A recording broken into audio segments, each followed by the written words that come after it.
Thank you very much.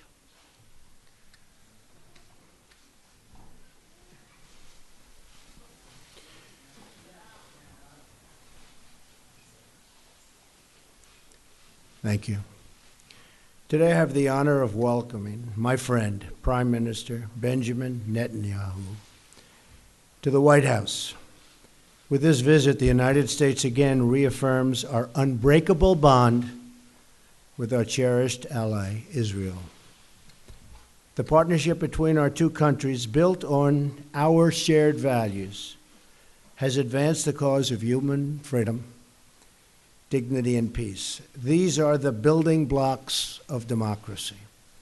The State of Israel is a symbol to the world of resilience in the face of oppression. You can think of no other state that's gone through what they've gone, and of survival in the face of genocide. We will never forget what the Jewish people have endured. Your perseverance in the face of hostility, your open democracy in the face of violence, and your success in the face of tall odds is truly inspirational. The security challenges faced by Israel are enormous, including the threat of Iran's nuclear ambitions, which I've talked a lot about. One of the worst deals I've ever seen is the Iran deal. My administration has already imposed new sanctions on Iran, and I will do more to prevent Iran from ever developing, ever, a nuclear weapon. Our security assistance to Israel is currently at an all-time high, ensuring that Israel has the ability to defend itself from threats, of which there are, unfortunately, many. Both of our countries will continue and grow. We have a long history of cooperation in the fight against terrorism and the fight against those who do not value human life. America and Israel are two nations that cherish the value of all human life.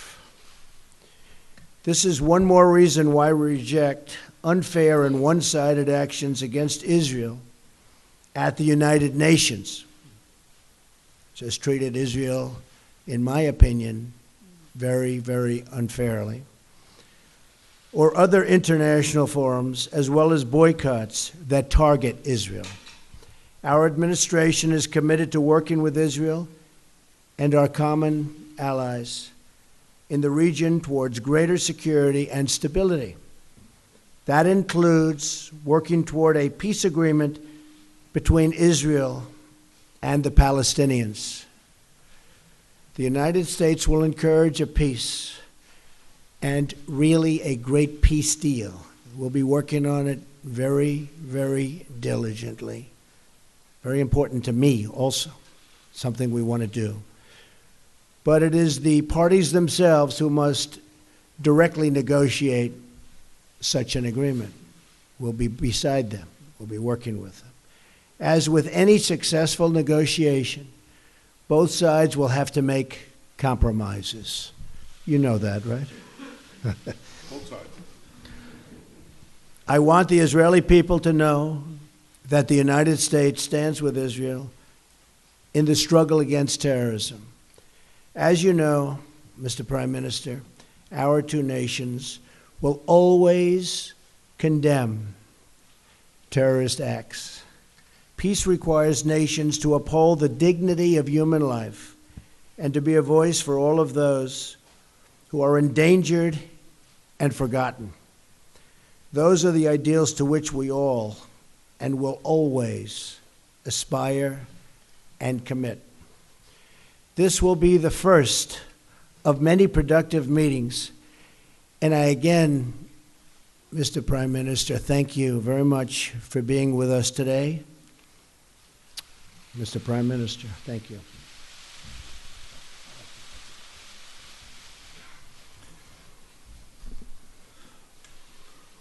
President Trump, thank you for the truly warm hospitality you and Melania have shown me, my wife Sarah, our entire delegation.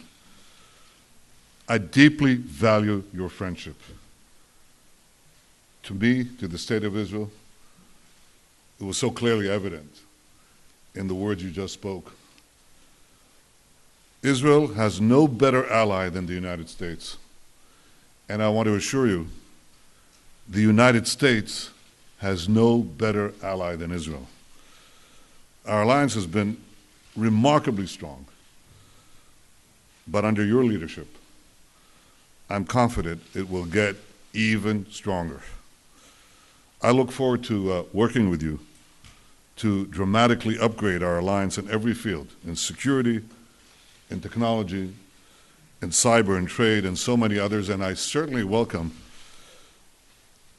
your forthright call to ensure that Israel is treated fairly in international forums, and that the slander and boycotts of Israel are resisted mightily by the power and moral position of the United States of America.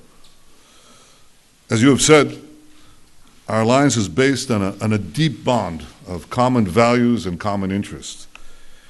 And increasingly, those values and interests are under attack by one malevolent force: radical Islamic terror. Mr. President, you've shown great clarity and courage in confronting this challenge head-on. You call for confronting Iran's terrorist regime, preventing Iran from realizing this terrible deal into a nuclear arsenal. And you have said that the United States is committed to preventing Iran from getting nuclear weapons. You call for the defeat of ISIS.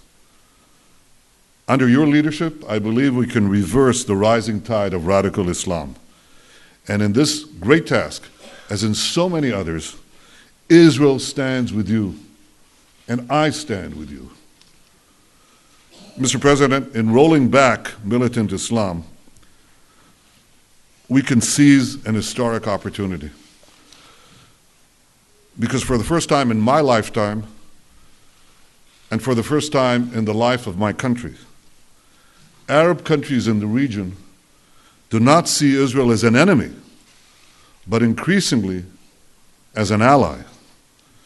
And I believe that under your leadership, this change in our region creates an unprecedented opportunity to strengthen security and advance peace. Let us seize this moment together. Let us bolster security. Let us seek new avenues of peace. And let us bring the remarkable alliance between Israel and the United States to even greater heights. Thank you, Mr. President. Thank you. Again, thank you.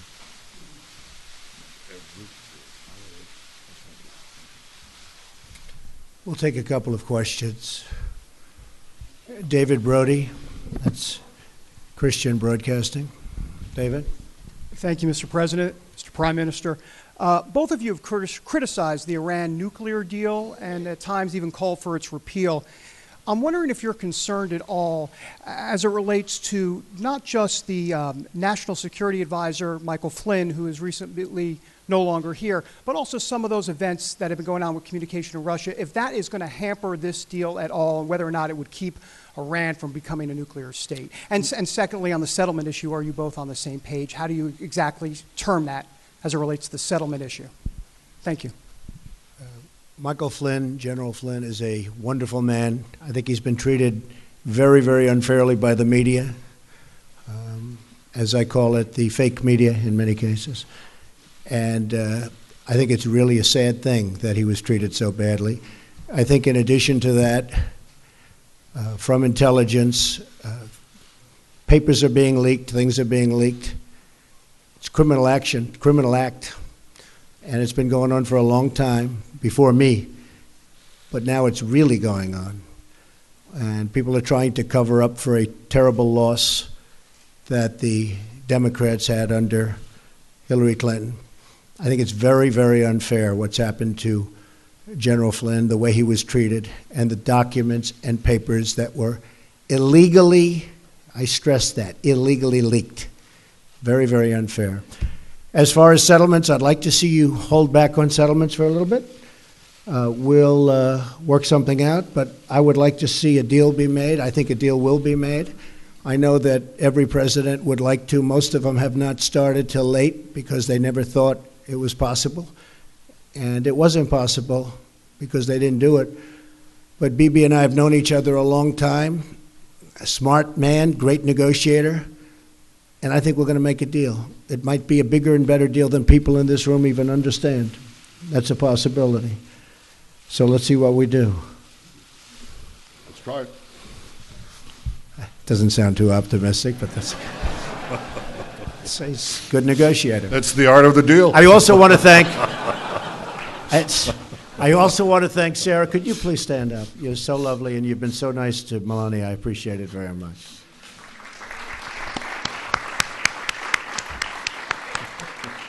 Thank you. Your turn. Was it Udi Sega? Yeah, please, go ahead. Thank you very much.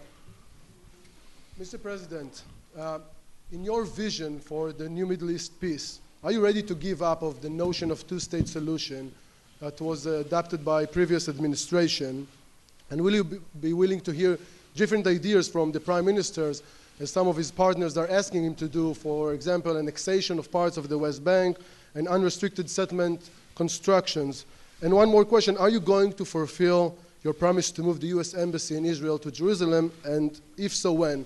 And Mr. Prime Minister, did you come here tonight to tell the President that you are backing off the two-state solution? Thank you. So I'm looking at two-state and one-state, and I like the one that both parties like. I'm very happy with the one that both parties like. I can live with either one. I thought for a while the two-state looked like it may be the easier of the two. But honestly, if Bibi and if the Palestinians, if Israel and the Palestinians are happy, I'm happy with the one they like the best. As far as the embassy moving to Jerusalem, I'd love to see that happen. We're looking at it very, very strongly. We're looking at it with great care, believe me. And we'll see what happens. Okay? Thank you. I read yesterday that an American official said that if you ask 5 people what 2 states would look like, you'd get 8 different answers. Well, Mr. President, if you asked 5 Israelis, you'd get 12 different answers. But rather than deal with labels, I want to deal with substance. And it's something I've hoped to do for years in a world that's absolutely fixated on labels and not on substance. So here's the substance. There are 2 prerequisites for peace that I laid out several years ago, and they haven't changed. First, the Palestinians must recognize the Jewish state. They have to stop calling for Israel's destruction. They have to stop educating their people for Israel's destruction. Second, in any peace agreement, Israel must retain the overriding security control over the entire area west of the Jordan River, because if we don't, we know what will happen. Because otherwise, we'll get another radical Islamic terrorist state in the Palestinian areas, exploding the peace, exploding the Middle East.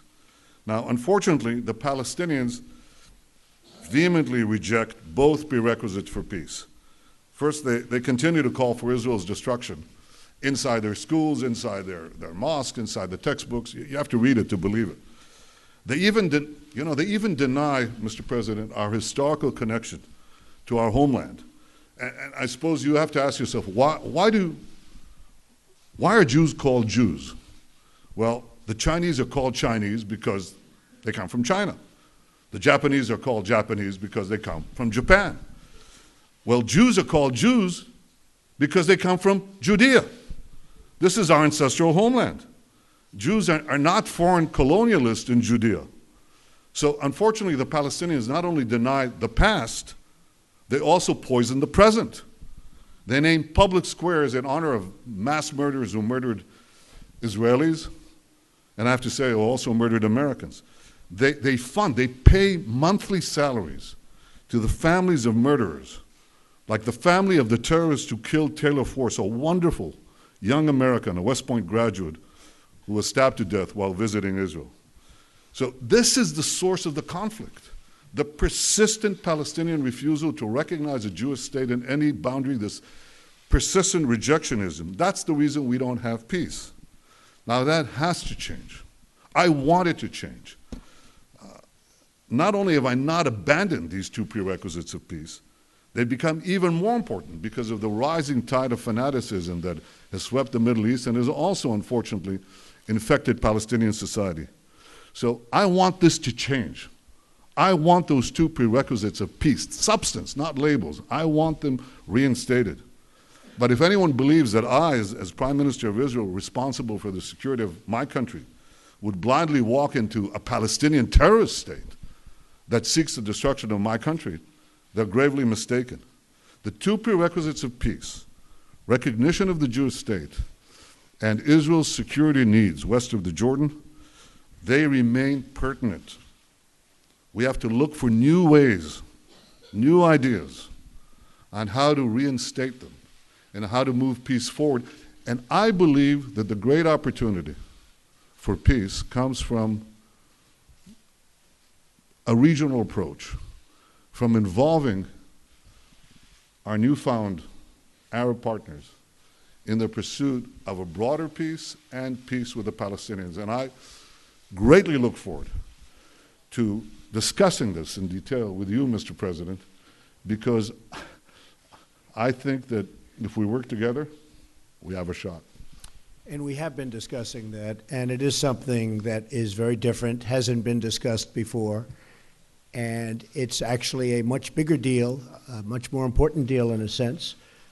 It would take in many, many countries, and it would cover a very large territory. So I didn't know you were going to be mentioning that, but that's now that you did, I think it's a terrific thing. And I think we have some pretty good cooperation from people that in the past would never, ever have even thought about doing this. So we'll see how that works out. Okay? Katie from Town Hall. Where's Katie? Right there. Katie? Thank you, Mr. President. You said in your earlier remarks that both sides will have to make compromises when it comes to a peace deal. You've mentioned a halt on settlements. Can you lay out a few more specific compromises that you have in mind, both for the Israelis and for the Palestinians? And Mr. Prime Minister, what expectations do you have from the new administration about how to either amend the Iran nuclear agreement or how to dismantle it altogether, and how to overall work with the new administration to combat Iran's increased aggression, not only in the last couple of months, but the past couple of years as well? It's actually an interesting question. I think that the Israelis are going to have to show some flexibility, which is hard. It's hard to do. They're going to have to show the fact that they really want to make a deal. I think our new concept that we've been discussing actually for a while is something that allows them to show more flexibility than they have in the past, because you have a lot bigger canvas to play with. And I think they'll do that. I think they very much would like to make a deal, or I wouldn't be happy and I wouldn't be here and I wouldn't be as optimistic as I am. I really think I can tell you from the standpoint of Bibi and from the standpoint of Israel, I really believe they want to make a deal and they'd like to see the big deal. I think the Palestinians have to get rid of some of that hate that they're taught from a very young age. They're taught tremendous hate. I've seen what they're taught. And you can talk about flexibility there too, but it starts at a very young age, and it starts in the schoolroom. And they have to acknowledge Israel. They're going to have to do that. There's no way a deal can be made if they're not ready to acknowledge a very, very great and important country. And I think they're going to be willing to do that also. But now I also believe we're going to have, Katie, other players at a very high level, and I think it might make it easier on both the Palestinians and Israel to get something done. Okay? Thank you. Very interesting question. Thank you. You asked about Iran. One thing is preventing Iran from getting nuclear weapons, something that President Trump and I think, are deeply committed to do, and we are obviously going to discuss that. I think beyond that, President Trump has led a very important effort in the past few weeks just coming into the presidency. He pointed out their violations, Iranian violations on ballistic missile tests. By the way, these ballistic missiles are inscribed in Hebrew. Israel must be destroyed. The Iranian Foreign Minister Zarif said, well, our ballistic missiles are not intended against any country. No. They write on the missile in Hebrew, Israel must be destroyed. So challenging Iran on its violations of ballistic missiles, imposing sanctions on Hezbollah, preventing them, making them pay for the terrorism that they foment throughout the Middle East and beyond, well beyond. I think that's a change that is clearly evident since President Trump took office. I welcome that. I think it's, let me say this very openly, I think it's long overdue. And I think that if we work together, and not just the United States and Israel, but so many others in the region who see eye to eye on the great magnitude and danger of the Iranian threat, then I think we can roll back Iran's aggression and danger. And that's something that is important for Israel, the Arab states, but I think it's vitally important for America. These guys are developing ICBMs. They're developing, they want to get to a nuclear arsenal, not a bomb, 100 bombs. And they want to have the ability to launch them everywhere on Earth, and including, and especially, eventually, the United States. So this is something that is important for all of us. I welcome the change, and I intend to work with President Trump very closely so that we can thwart this danger. Great. You have somebody? Boav? Mr. President, since your election campaign and even after your victory, we've seen a sharp rise in anti-Semitic incident across the United States. And I wonder, what do you say to those among the Jewish community in the States and in Israel and maybe around the world who believe and feel that your administration is playing with xenophobia and maybe racist tones? And Mr. Prime Minister, do you agree to what the President just said about the need for Israel to restrain and to stop settlement activity in the West Bank? And a quick follow-up on my friend's questions. Simple question. Do you back off from your vision to the end of the conflict of two-state solution as you lay out in Bar Ilan's speech, or you still support it? Thank you. Well, I just want to say that we are, very honored by the victory that we had, 306 electoral college votes. We were not supposed to crack 220. You know that, right? There was no way to 221, but then they said there's no way to 270. And there's tremendous enthusiasm out there. I will say that we are going to have peace in this country. We are going to stop crime in this country. We are going to do everything within our power to stop long simmering racism and every other thing that's going on, because a lot of bad things have been taking place over a long period of time. I think one of the reasons I won the election is we have a very, very divided nation, very divided. And hopefully I'll be able to do something about that. And it was something that was very important to me. As far as people, Jewish people, so many friends, a daughter who happens to be here right now, a son-in-law, and 3 beautiful grandchildren. I think that you're going to see a lot different United States of America over the next 3, 4, or 8 years. I think a lot of good things are happening, and you're going to see a lot of love. You're going to see a lot of love. Okay? Thank you. I believe that the issue of the settlements is not the core of the conflict, nor does it really drive the conflict. I think it's an issue. It has to be resolved in the context of peace negotiations. And I think we also are going to speak about it, President Trump and I, so we can arrive at an understanding, so we don't keep on bumping into each other all the time on this issue, and we're going to discuss this. On the question you said, you just came back with your question to the problem that I said. It's the label. What does Abu Mazen mean by 2 states, okay? What does he mean? A state that doesn't recognize the Jewish state, a state that basically is open for attack against Israel, you know, what are we talking about? Are we talking about Costa Rica, or are we talking about another Iran? So obviously it means different things. I told you what are the conditions that I believe are necessary for an agreement. It's the recognition of the Jewish state, and it's Israel's security control of the entire area. Otherwise, we're just fantasizing. Otherwise, we'll get another failed state, another terrorist Islamist dictatorship that will not work for peace, but work to destroy us, but also destroy any hope for a peaceful future for our people. So I've been very clear about those conditions, and they haven't changed. I haven't changed.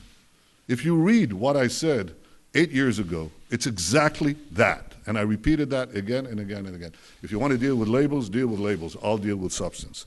And finally, if I can respond to something that I know from personal experience. I've known President Trump for many years. And to allude to him, or to his people, his team, some of whom I've known for many years too. Can I reveal, Jared, how long we've known you? Well, he was never small. He was always big. He was always tall. But I've known the president, and I've known his family and his team for a long time. And there is no greater supporter of the Jewish people and the Jewish state than President Donald Trump. I think we should put that to rest. Thank you very much. Very nice. I appreciate that very much.